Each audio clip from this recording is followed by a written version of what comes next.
I pledge allegiance to the flag of the United States of America and to the republic for which it stands, one nation, under God, indivisible, with liberty and justice for all.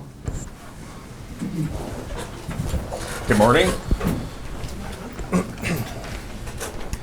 Next on the agenda is the approval of the agenda. I will move to approve the agenda. Second. It's been moved and seconded. Any discussion? Hearing none, all in favor say aye. Aye. Aye. Motion carries. Next is approval of the minutes. Make a motion to approve the minutes. I'll second it. It's been moved and seconded. Any discussion? Hearing none, all in favor say aye. Aye. Aye. Motion carries. Next is approval of claims for payment. And I will move to approve the claims for payment this week. And I'll second. It's been moved and seconded. Any discussion? Hearing none, all in favor say aye. Aye. Aye. Motion carries. Next is the application for use of courthouse grounds for ragbri. We have a Plan A and a Plan B. Deb, did you want to speak on any of this, or? No, I think it's pretty self-explanatory, and Renee's part of our committee, so I guess if there's any questions between the two of us, we can help you answer them, so. Okay. Well, I've looked at Plan A and Plan B. I didn't particularly like the Plan A. I know it gives a lot of space. And Plan B, I had more questions on. I haven't had a lot of time, and I would like the choice to table it and meet with the ragbri. Have them come to our meeting and meet with them and Did talk to not them agree about. with Plan A, but Plan B has changed. So I would like to also discuss, I've only had this morning to look at Plan B, so I guess I would like to. And I would probably go along with that, so everybody's in the same room, get the questions answered and all that. And also the way it looks, as far as the beer trucks, where they're gonna be located, the band, all that kind of stuff. I think they're gonna do a walkthrough the way it sounded, and that they'll know more after talking to Budweiser as far as the location of the beer trucks and stuff. So if that's, Well, if we you won't guys have a- questions. Yeah, the trucks will be close to the main beer garden. If you're looking And that's at, the- is that Plan B that you're looking at? Yeah. Is that Yes. the one where you have a several block area? Yes. Mhm. Yep. Yeah. 2 blocks. It doesn't encompass, any part of the courthouse for service or consumption, so. I thought it does. It's in With the their red perimeter. line, it's See, that's what our that square questions black are and on this how square we black. revert or We would put, but there would be signs up that would say no alcohol consumption on grounds. So, okay, that was Yep. one of the things. so. And I would ask you to pass the application so that we can move forward. We have a lot of, very important progress to make Mhm. to put the application, we have to apply to the state of Iowa for the dram insurance and the So the liquor beer trucks are license. gonna be on the east of the beer gardens now, and the beer gardens have now moved a block away. Right, yep. So there will be, there'll be no. They can carry them around on the streets, obviously, Right, they in this cannot area, consume- but. They cannot consume alcohol on 175. So that, that would be posted also. There's no alcohol consumption or service on 175. Oh, because I saw that, and then, Mhm. I know Kinda across we couldn't close that street for that purpose, so that's, I kind of question Right, that part too. the street will still be closed, and it'll be a part of the But they whole- can't consume Yep. alcohol on So, that. yep. This plan has been used by several communities, and you were given examples of other county seat towns. that- But I did check into those, and they didn't, their courthouse grounds weren't included in the beer gardens, other than one. The north edge of their courthouse came up to the street, or was on the edge of the street. Mhm. And just that north, or just the one side of the courthouse front lawn. And I don't know how much of, how much lawn they had in there, but it was only just one edge of their courthouse grounds was included in that. None of the others were designated as beer gardens. Well, the courthouse grounds would not be So, designated as a beer garden. We would just it'd be have to mainly post the no streets. smoking and no alcohol consumption on the courthouse square. and also on 175. Okay. And work with our law enforcement to enforce that. So, and that way people can, walk in the courthouse square, eat their sandwich. Yeah, and I rest, guess I don't, whatever. And there's I food don't- vendors all yes, around us. and there's I food vendors don't- all the way around, mhm. so there's gonna be a perimeter around you anyway, you know what I'm Yes. saying? Where people are not gonna be able to cross over and, because I can see where people are gonna maybe have a beer and then wanna go over to a vendor and get a hot dog or something, and I don't have an issue by any means with right, all and that. the walkthrough with vendors will be through the center of the streets, so there'll be vendors on both sides, Mhm. all around the square. Oh, the vendors are gonna be on the sidewalks No, no, around the no, courthouse? no, no, Okay, no, on in the street, all around the outside, square with yes. the center, Yep. center traffic pattern Okay. around them. Yep. So, and those that are That's consuming what I thought. alcohol will be ID'd, they will have a band, and, The band's gonna be in front of the parking lot, right? no, band, they Band will for be your banded. wrist. They're gonna have a They will have an wristband. ID, so that way, So you know that they're the old enough to police drink. can, yep, Will and our this law be- enforcement can help. Will this be a fenced off or just road blocked? It will be road blocked. Okay. But going back to what Lance's question, the actual, not band on the wrist, but the band itself is moved closer to the beer gardens. Right, which is into the city parking lot. Or actually, the band is in the street with the, if you want to call it the beer garden, that's captured, in Yeah, in that area. Yeah, where they're selling the beer, I should say. Right. So, but, we have a lot of due diligence to do to place 30 to 40 vendors on the square and to know exactly where we're going to be, so we really need to move forward. And we won't be placing anything on the grass? Nothing on the grass. We'll be all in compliance No vendors on with the our grass. rules. Well, this is a lot better plan than the previous, having us blocked in as the beer garden. I had some issues with that. So it's So, major, yep. actually a major change. Right, so we hope that we feel too that, it does give us more space, so they don't feel that we're, really putting one person in or that group in a Right. segregated area where they Right. could cause damage if that would occur, or whatever that. And, like I say, we have 4 highway patrol, and Chief McDaniel could probably verify this, we'll have 4 state highway patrol enforcement officers coming in town that night. They said that they would be here by about 4 o'clock. So right away, and then along with all the additional police that we employ for that evening, that, we will enforce, the no smoking, and we will, enforce to keep alcohol off those designated areas. Kindly. Yeah, as That's kindly right, as best we can. And there again, I don't anticipate having any problems with riders, and it'll probably be our locals that we have more trouble with enforcement. Chief McDaniels is saying yes. So, we think we have a good plan together. Like I say, we've got I don't know, Chief McDaniel, maybe you want to comment, on our plan, and I know you've helped us a lot with the law enforcement, and maybe Rick, you have a comment too about. Well, and Rick, I had your email this morning. You've got to be relatively liberal in your enforcement efforts. Mhm, And I right. think that's something you've really got to stress. Like you said, the riders themselves don't cause the problems. It's more the locals, if anything. A lot of it is just the presence of a lot of officers around. And with that, it's usually pretty easy to just kind of trying to keep them somewhat contained to a specific area. Right. So, but we feel, like I said, that we've got a good plan in place, and the blessing of, we just met with Bri again yesterday and reviewed things, and the beer company was here. There won't be any visible trucks. You're not going to see any of those. They'll probably be blocking our alleys.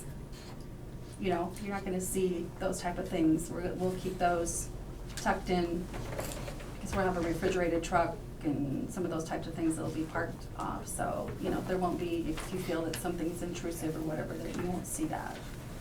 So, Rick, did you have any comments?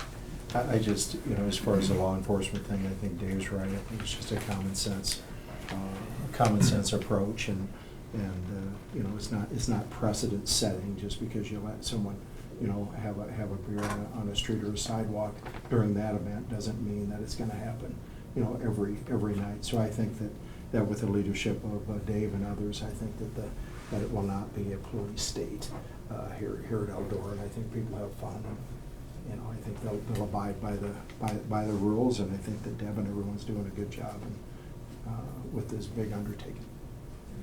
And we do have liability insurance, you know, to cover any type of damages that if they would occur. That's why we all have insurance. If there's an accident or some willful occurrence, I don't plan on that. I think RagBri told us last year that they only had one arrest on the whole route. So, you know, our intentions are for them to have a good time, provide hospitality, and make sure the bikers are safe. You know, that's really our job. And got a lot of positive press. In fact, you know, the square sold RagBri on coming back here of all the work that's been done with historic preservation and the streetscape, and so it'll be really a big boost to the economy. A lot of Hardin County communities are being exposed for the very first time to RagBri. The tax base will be increased that day largely by local option sales tax and exposures to small business where they've never had the opportunity to you know, host 20,000 people in their community over a 2-day period. So we're really excited about that. Big economic impact.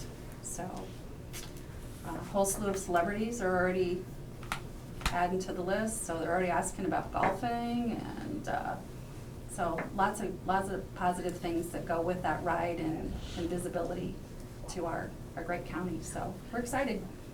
And the Karis Loops in Radcliffe, the Buckeye area, so those folks are really happy, and everybody's gearing up. So we'd ask for your blessing so we can move forward. Jody, I see you're sitting in here. I do got a question for you.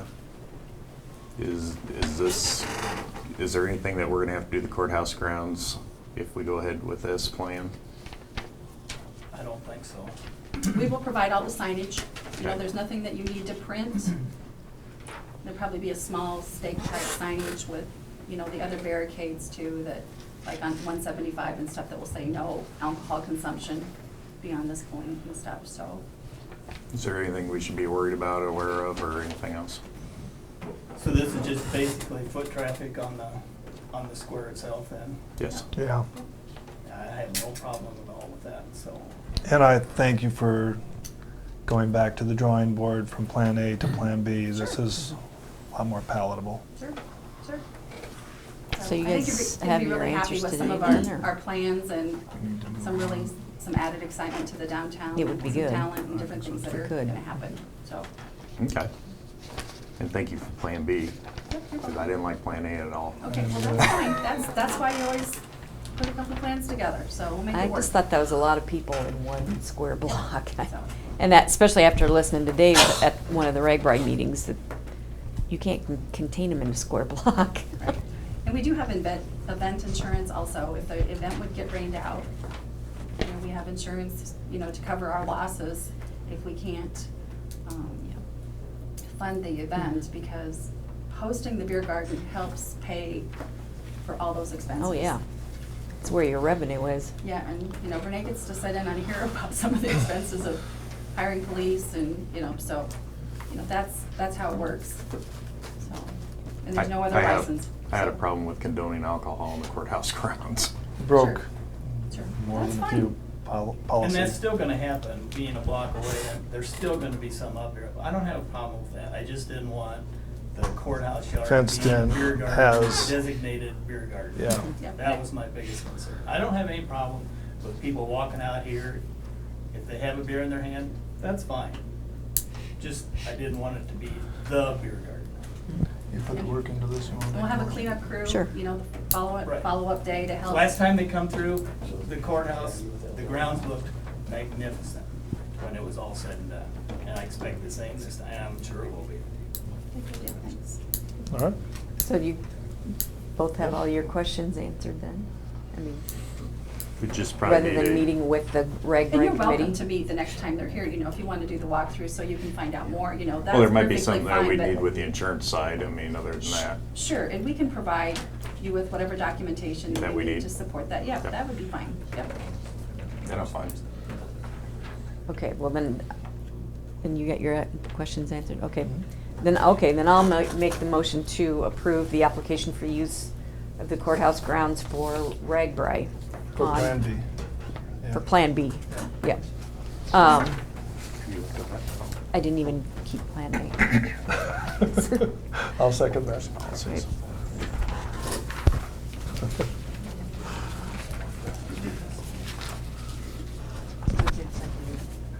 Oh, I didn't hear you second. Yeah, I did. Oh, it's been moved and seconded in discussion. I got Rick looking at it here. Second, see if he catches anything. Oh, Any other discussion? Hearing none. All in favor, say aye. aye. Aye. Motion carries.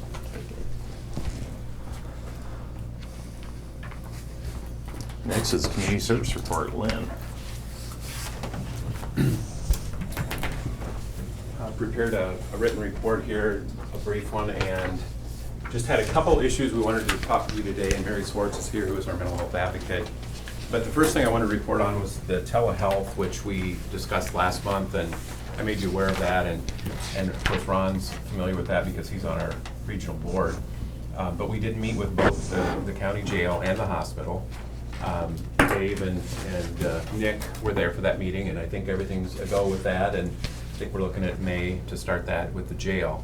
The hospital, we met about, I think it's been about 2 weeks ago, and they were very receptive, but the administrator there did want to talk more with some of her staff. So we haven't gotten a definite word back, but hopefully that'll work out too with the ER in Iowa Falls, so we can use it there. The regional board did approve on Monday the funding that will go along with that so that they can provide the service in those, in all the jails and the ERs in the region. So that is moving forward. The other issue that we wanted to visit with you today a little bit about is the mental health advocate. I just kind of put some of the basic things down there on the report that currently we have a 2080 agreement. We share Mary services with Franklin and Hardin County, so we have an actual 2080 agreement for that. But Mary has served a few people out of Story County. I think it was a couple years ago we did like a letter of understanding or something where there were some cases, I think, where for whatever reasons, conflict of interest or whatever, that she was asked to serve some of those. So she has served some Story County people. And then the Story County advocate passed away on April 16th. The way it is currently, the advocate is paid by the county, but the code actually says right now that it's the court's responsibility to appoint the advocate. And I'm going to talk a little bit about legislation that's changing that, but right now, that's the way it works. So like when we hired Mary, they asked us to do all the footwork, we did the interviews, we came up with the agreement, but then we had to have the court's blessing in order for Mary to be our advocate.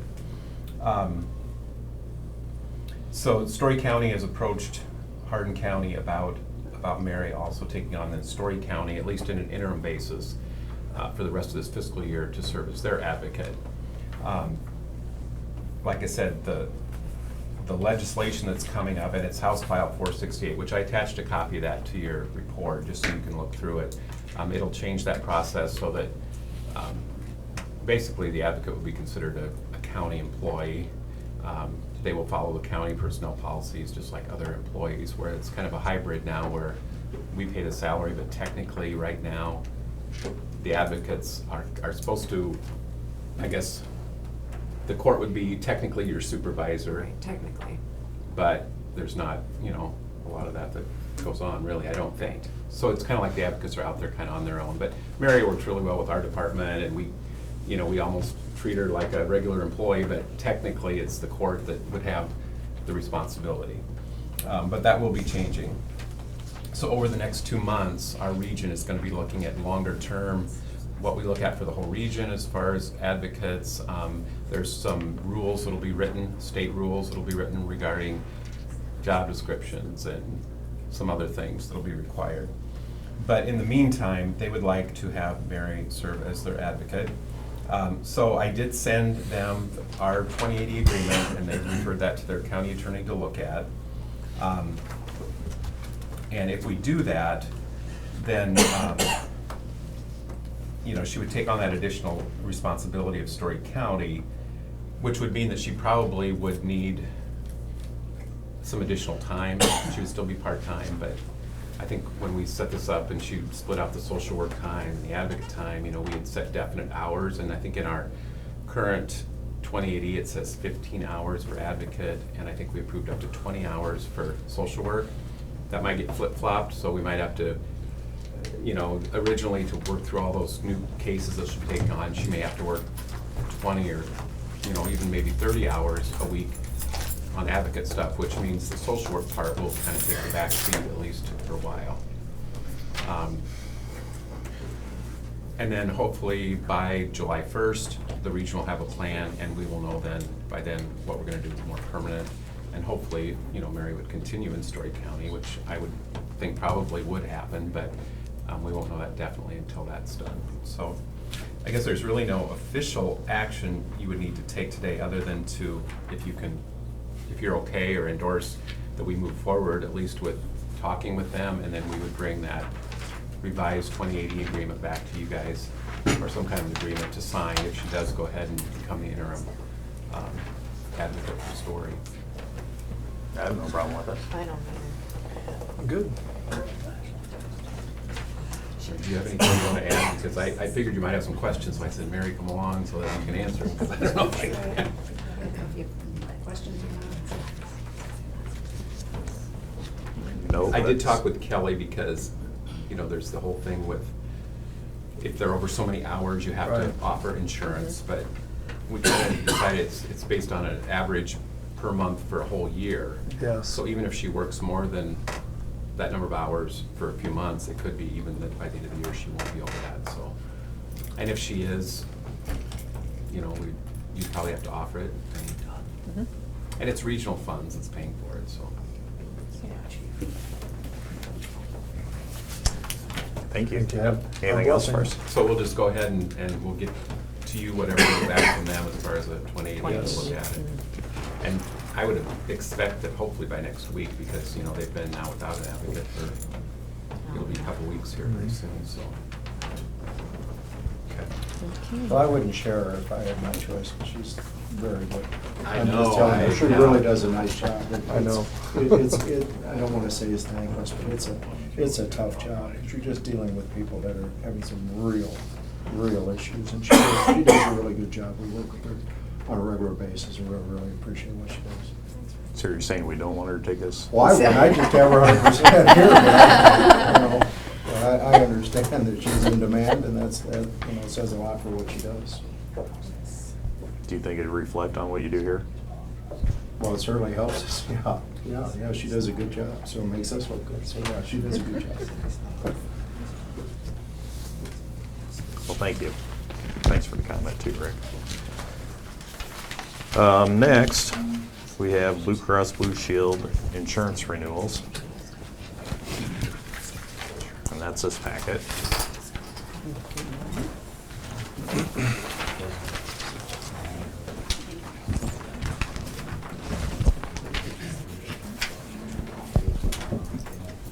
Which is on top of this page here, which Yep. is renewal of the Blue Cross Blue Shield binder agreement. I can ask for that motion for the approval of the renewal of the Blue Cross Blue Shield and binder agreement for self-funded plan fiscal year 15-16. I'll make that motion to approve the new renewal of, with Blue Cross Blue Shield and binder agreement for a self-funded plan for 15-16. I'll sign it. It's been moved and seconded. Any discussion? We just came out of a meeting prior to this and got all our questions answered. Chairman, can you explain if there's any changes to that in a broad overview? Not a broad overview. Do you remember any? There aren't Really? changes, Or other any than costs? premium. Premiums are going up. Is going up. The premiums went up 11%, Yes. and then the employee's contribution is 6%. It's still figured the same, but it will be a little higher because the premiums went up 11%. 11% And increase. the coming. non-union people pay 6% of the health and dental premium. Thank you. Any other discussion? Hearing none, all in favor say aye. Aye. Aye. Motion carries. Cindy, I can give you a copy of this if you That want. would be great since you passed. Yeah. Maybe a copy. Yeah, Next all is the to above. set the health insurance premiums for fiscal year 15-16 as follows on this sheet of paper. Do I need to read them off? Okay. They'll be on file in the auditor's office. So I'll move to set the health insurance premiums for fiscal year 2015-16. Second. It's been moved and seconded. Any discussion? That's the 11% increase on the health and dental. Any other discussion? Hearing none. All in favor say aye. Aye. Aye. Motion carries.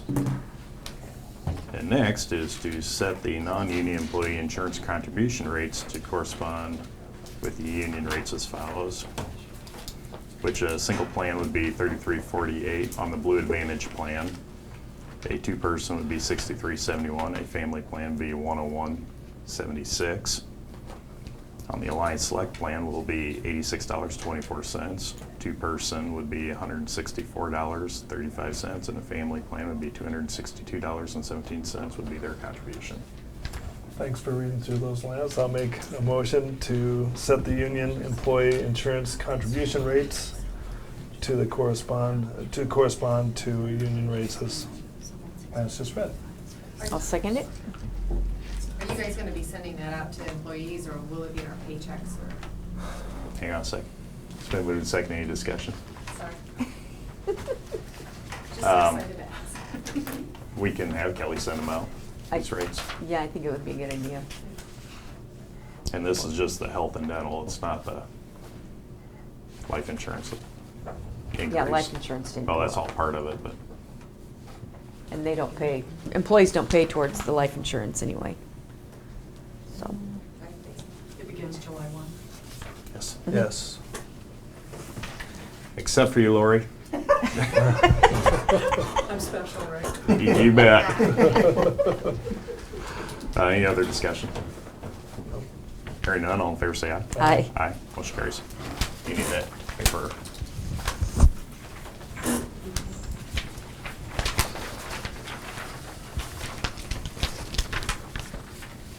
Next is an application for a liquor license, Iowa Falls Moose Lodge.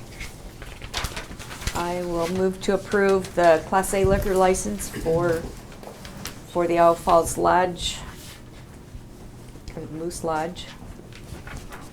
Second. It's been moved and seconded. Any discussion? Hearing none, all in favor say aye. Aye. Aye. Aye, motion carries. Next is the approval of refund of taxes. Don, were you gonna talk on this? Yeah, from Michelle.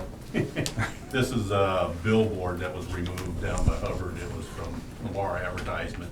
It got slipped through the cracks. We didn't catch it in time.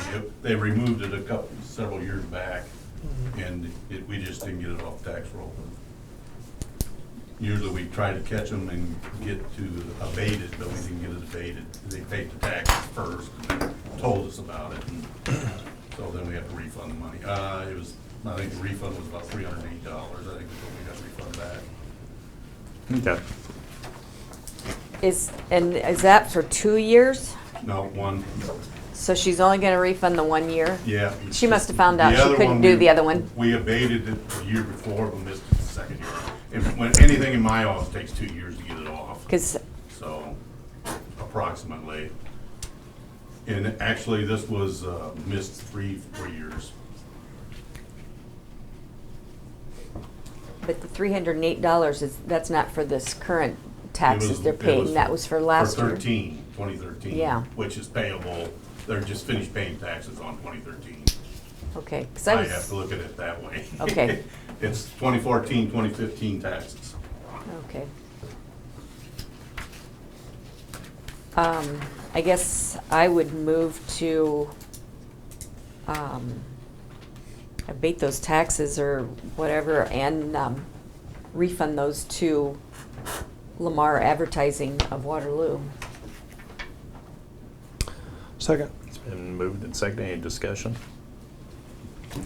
Hearing none, all in favor say aye. Aye. Aye. Motion carries. Next is a resolution to approve agreement with Gerke Quarries, Inc. relating to the bike trail. Chris, want to talk about it a little bit? Yeah, I appreciate the opportunity to do this, and I know it's been a while since I've spoken in front of the Board of Supervisors and given updates. It's not that we haven't been doing anything, it's just that we haven't had a lot of solid things that we could really report on yet. So we've been doing a lot of diligent work kind of behind the scenes. Those minutes are posted on our website, iowarivertrail.com. But one of the projects that we've been working with since last fall, and actually this process started about 1.5 years ago when Hardin County acquired the land in conversations with Steve Gerke of the Gerke Quarries, was a parcel of his property that he was unable to mine. And I'm going to preface this by saying when we started this project, we told the Board of Supervisors and our board we're going to look outside the box for ways to fund our project and do this a little different if we could and be creative. And we have a fortunate opportunity here to have one of those opportunities, to have that with the Gerke Quarry. The agreement with the Gerke Quarry is that per the Iowa Department of Agriculture Mines and Minerals Division, there's regulation in place that the Gerke Quarry must have a setback of 50 feet from an adjacent property owner. Since Hardin County is the owner of the rail corridor, the 100-foot corridor, the Gerke Quarry runs parallel to that. This agreement would allow the Gerke Quarry to file an application with the Iowa Department of Department of Agriculture, Mine and Minerals for approval of access for that 50 feet.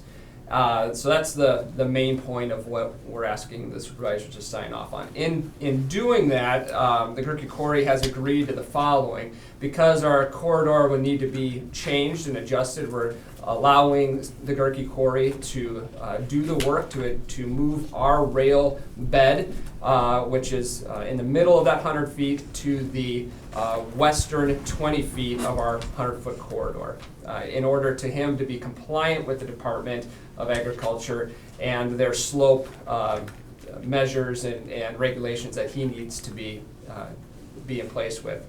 Also, Gerke Quarry would cover the construction of that, the material needed to adjust that trail. They would also be covering the reseeding and the erosion control measures on that moved corridor.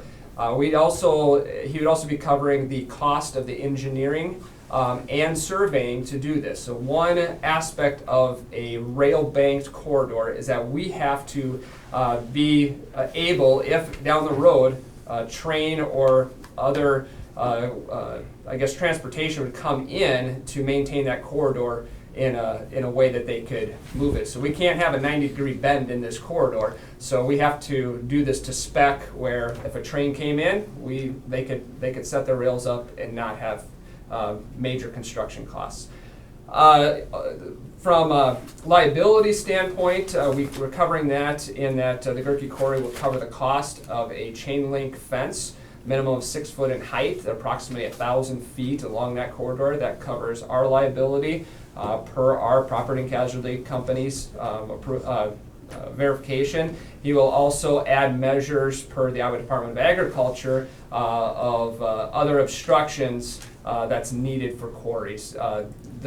Basically boulders along the edge of that quarry for any motorized vehicles that would careen off the highway and towards the quarry.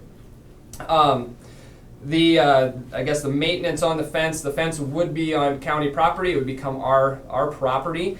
At the same time, in the agreement we've stated that if for some reason the Gerke Quarry would damage that fence, they would cover the cost of that. So if they're mining and they set some explosives and a giant rock lands on it, they'll take care of that section. If one of our maintenance vehicles backs over the fence, we're going to cover that.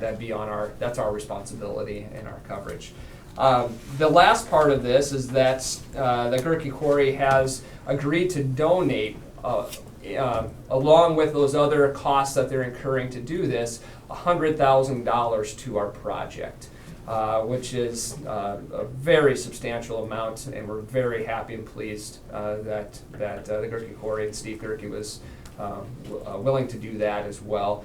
And so that $100,000 would come to our project in increments of $25,000 over the next 4 years.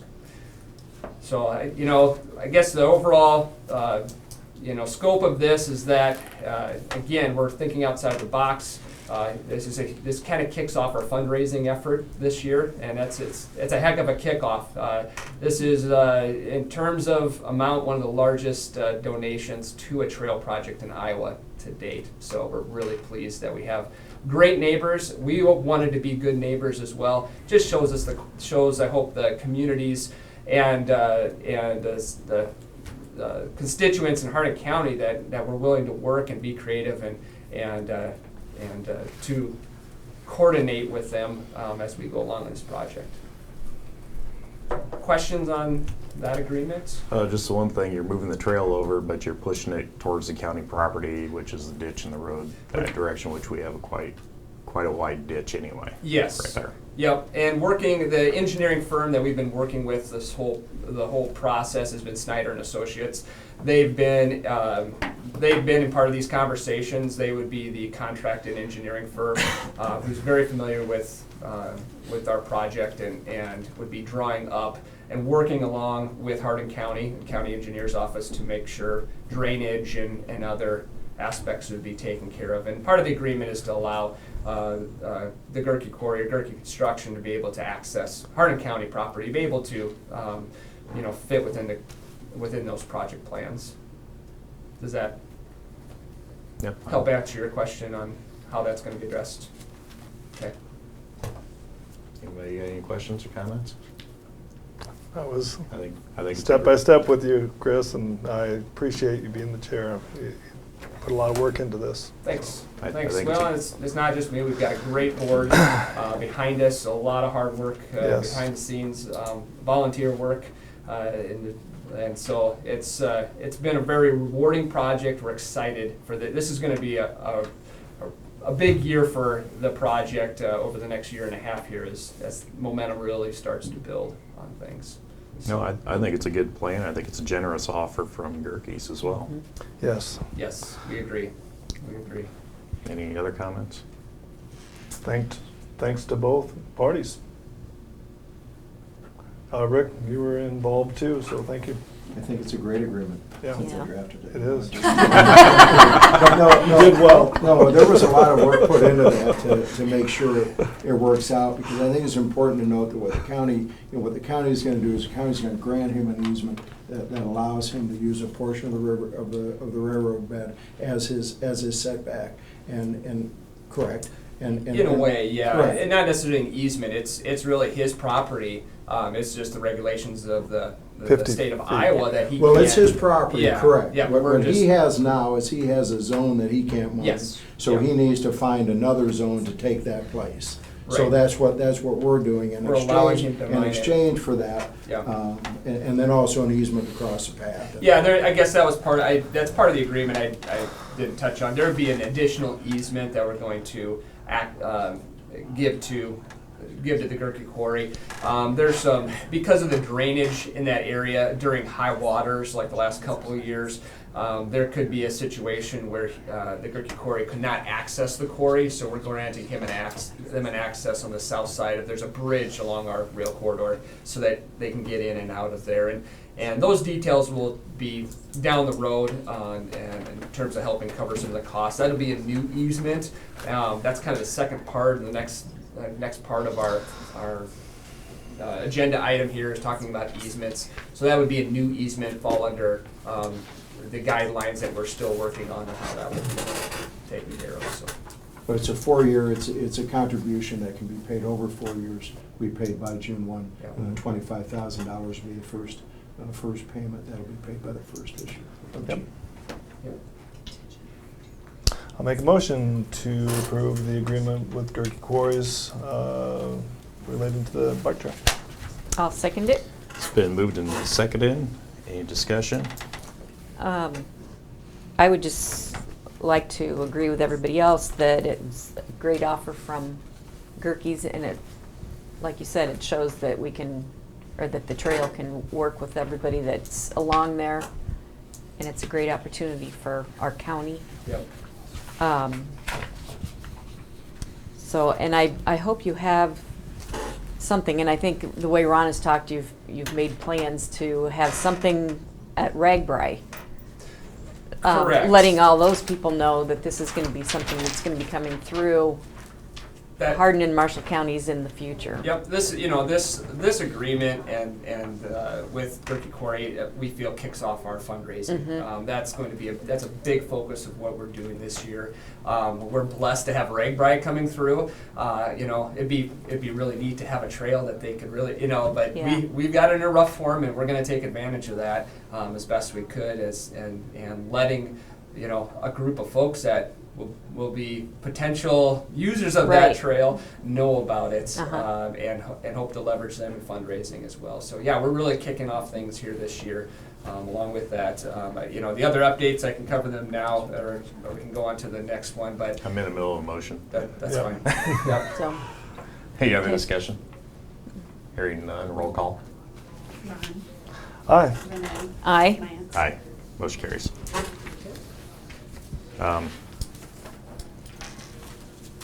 Yeah, why don't I wait for that? Next is we have a resolution related to easement policies of the bike trail. Yep. The second resolution that we're presenting today has to do with easements along the bike trail. The main focus of this resolution is dealing with the current lawsuit that is under process that is Sears versus the United States government. This does not involve Hardin County. I want to make that very clear. Hardin County is not a participant in this lawsuit.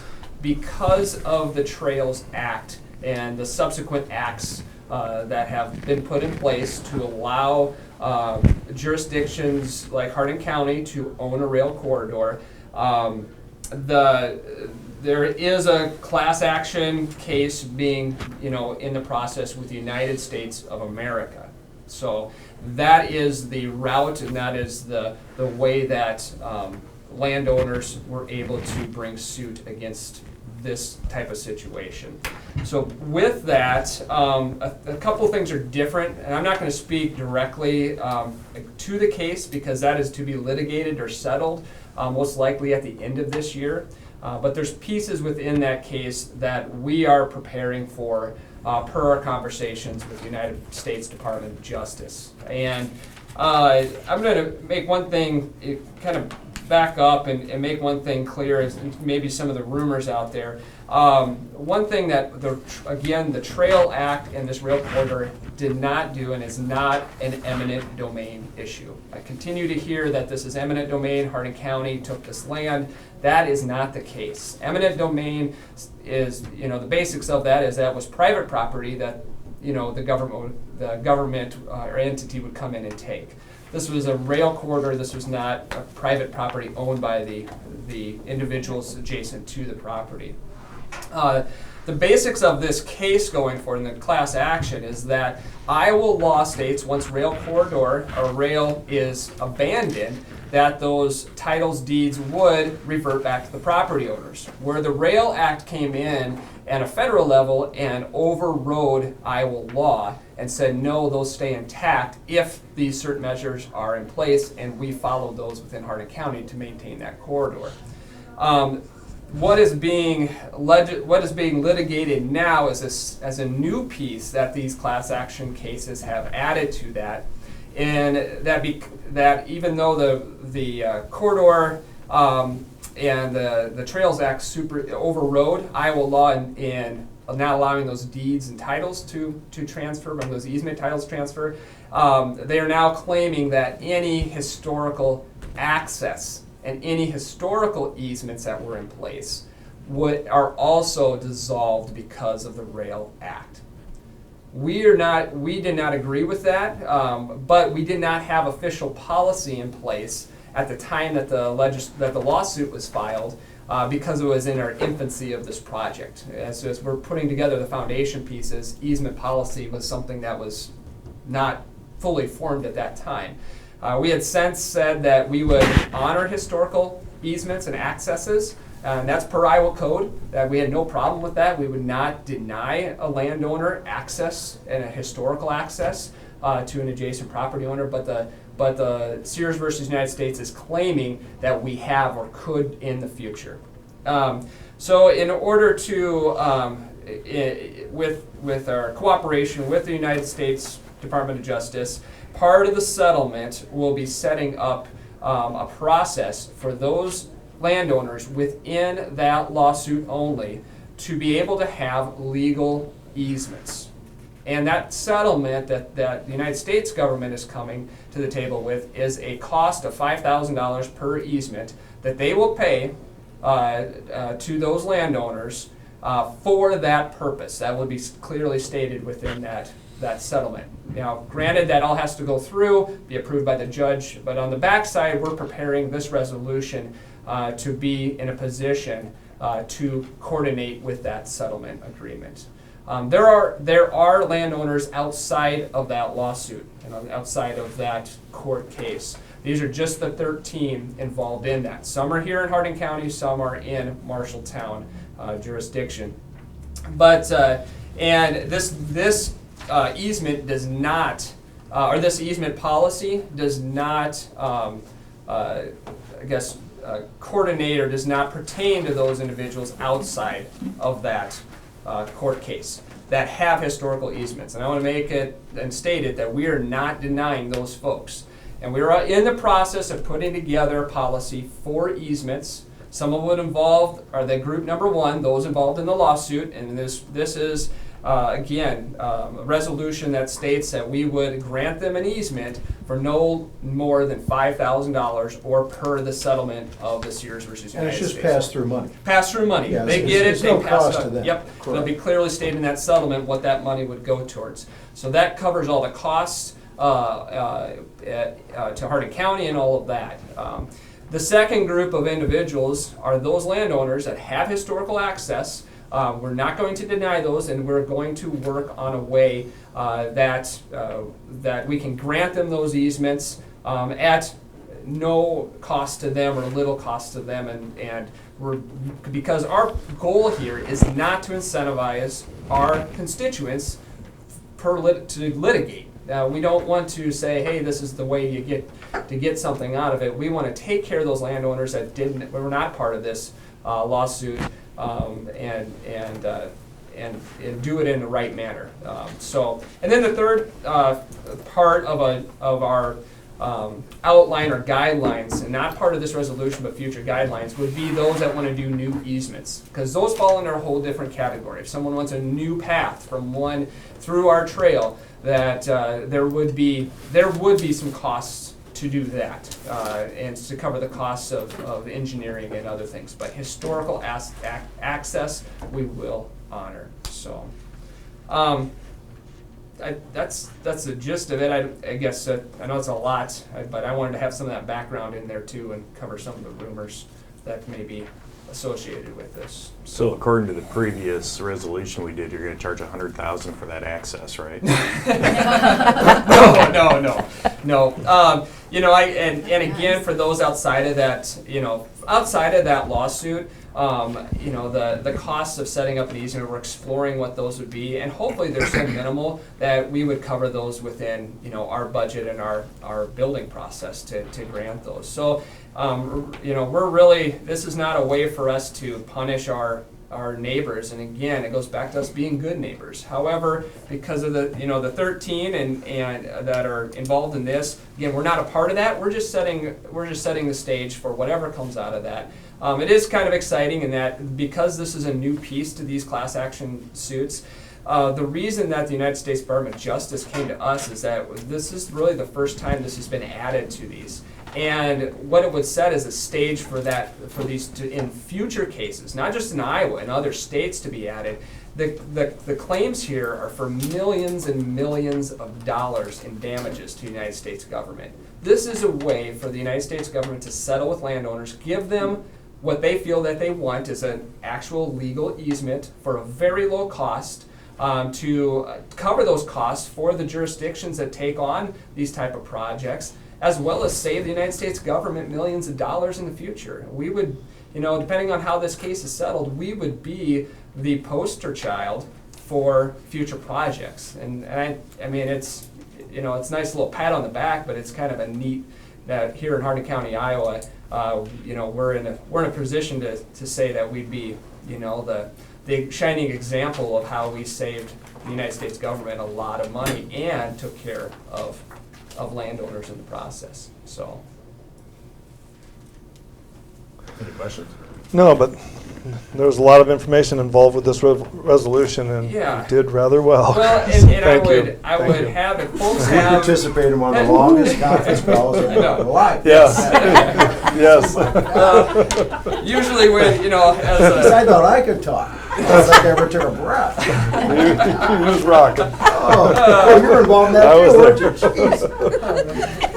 you? Jeez. usually as citizens, being involved in a federal case is not something that we want to, associate with, or, but in this case, it's been a fun process. The litigation settlement actually will most likely take place here in Hardin County, at the Hardin County Courthouse. The federal judge enjoys traveling, I guess, and has maybe some family connections in the area, so they're looking at doing this maybe this fall here at the courthouse, and we'll keep the board up to speed on that. We feel it's kind of a cool that'd be kinda opportunity neat, yeah. to be involved in and sit in on those proceedings. So, yeah. Well, thank you. A lot of information. It clarifies a lot. Pass that. I will make a motion to pass the resolution relating to the easement policies for the bike trail. I'll second it. It's been moved and seconded. Any discussion? Hearing none, roll call. Ron? Aye. Renee? Aye. Lance? Aye, motion carries. There's a few updates I'd like to, do we want to do that? I'd have a couple of just general. Okay, let's hit them. 2 minutes. So I just wanted to just reiterate a few things in regards to the Iowa River Trail. For the general public, one, reiterate the trail is a closed trail. It's unimproved. The bridges are unsafe. We've marked all the bridges. Signage is up at each I guess end outside of towns going out to the areas, so there's no motorized vehicles, there's unimproved trail and unsafe bridges, and we've marked those for a reason. The bridges are meant for rail traffic, they're not meant for folks to be on. The no motorized vehicles, we do want to reiterate, now that we have signage up, and it's been a policy of the trail since we've taken ownership of no motorized vehicles. If unauthorized vehicles are caught on the trail, we've directed our county sheriff to write citations. And with those signs up, they've been duly marked, and folks should be aware of that. There may be motorized vehicles on the trail. Authorized individuals, be it our engineers, be it our board, be it county engineering, will need to be going up and down. So if folks do see motorized vehicles, they can call the county sheriff office and report it. When authorized individuals are going to be out on that, we've told everybody to notify county sheriff when that's going to happen, so that we have that reporting in place as well. The 2015 project from our 2014 Iowa State Rec Trails grant is in process. Again, Marshalltown is taking the lead and doing the administration of that grant. That was for $775,000 as well. That grant, again, will be for 2 projects, one in Marshalltown and one in Hardin County. The Marshalltown project will be in the city of Marshalltown to complete the trail to get out to the outer side of city limits, and the project in Hardin County will be the corridor that's south of Steamboat Rock across the Iowa River and down 4th Street. Don't remember actual street that is, but it comes up to that, basically that gravel road that comes out of, that would come south out after, west of the Iowa River from Steamboat. Those projects, because of there is Region 6 money, which is federal money involved. We have to go through the DOT letting process. We just completed agreeing to who our engineer is going to be, which is Snyder and Associates, and then they are now taking the lead on the next phase of construction and development of those projects. So we probably won't see construction on the trail until early 2016. We would love to see it earlier. We just have to follow the process, and it's kind of a slow one. So, again, we're kicking off our fundraising efforts with RAGBRAI. We'll a little call for volunteers. If folks are interested, go to iowarivertrail.com. You can send us an email. We're looking for more volunteers to be involved in our project. We have our 9-member board, but we're going to need a bunch of folks outside of that to help. And so that's a little call there as well. We will also have a name change coming for our organization. When this first started, the head of Hardin County Trails in Iowa Falls was the initial lead. It was Cindy Goodner. I think at that time it was the focus to maybe merge those two organizations. There were really two separate entities. Hardin County Trails does their trail group up in Iowa Falls and those projects. The Hardin County Trail Commission, really easy to figure out who's who on that one, but is really the Iowa River Trail project here in Hardin County and in conjunction with Trails of Eden and Marshalltown. So we're going to do a name change to differentiate or two. We just want to make sure folks know that the Iowa Falls group and their trail project is not the same group as our group for the Iowa River Trail project. So, and again, questions or concerns by constituents or landowners can be addressed at our website, iowarivertrail.com. There's an email site and contact information there to get a hold of us if folks do have questions. So that's all I have.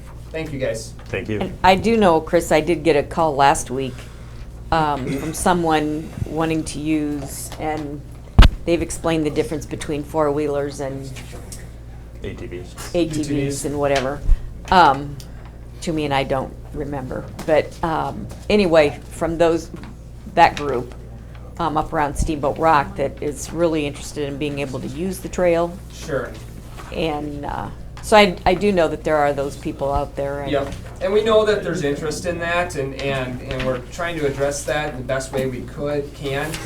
The issue we keep running into is, how do we do that without confusing folks, and doing it in terms of protecting Hardin County and therefore the taxpayers, because of the bridges are not set up for. Well, I mean, even once the trail goes through. Oh, once the trail goes through.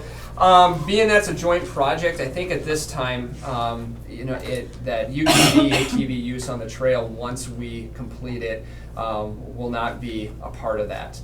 It's unfortunate. We went into this to try to make it as user-friendly, have as many folks on it as possible.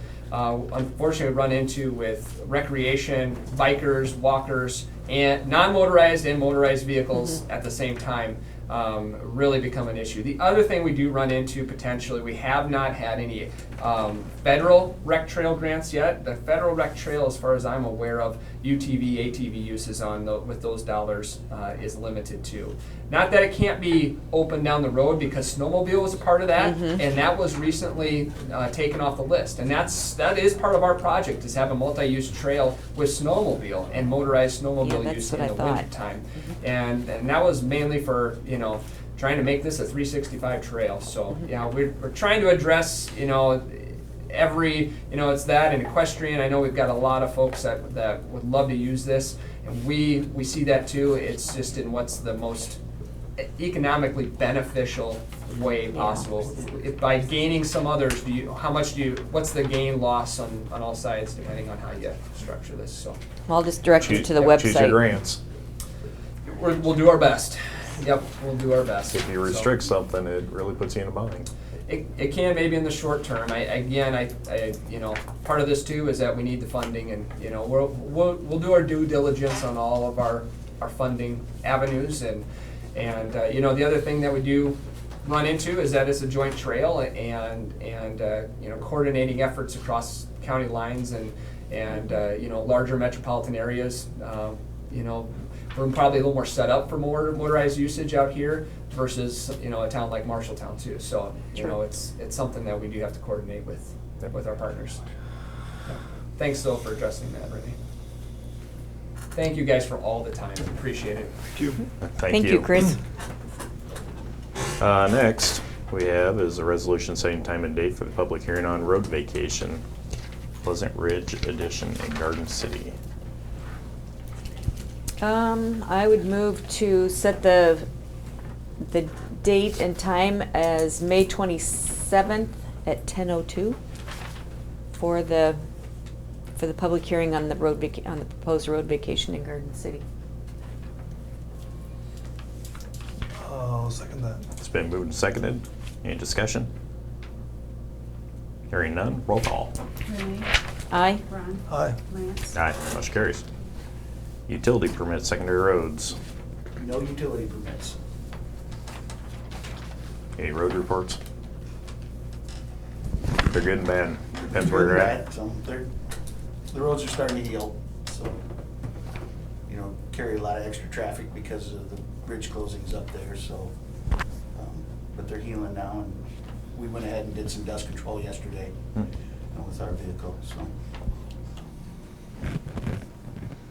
I did hear again yesterday at a Ragbri meeting that, from one of the Ragbri people out of Des Moines, that Hardin County has very good roads. So that was kind of a boost to pass along. Next is other business. Hearing none, I'll ask for adjournment. Make a motion to adjourn. I'll second it. Been moved and seconded. All in favor, say aye. Aye. Aye, motion carries. Yeah, I know.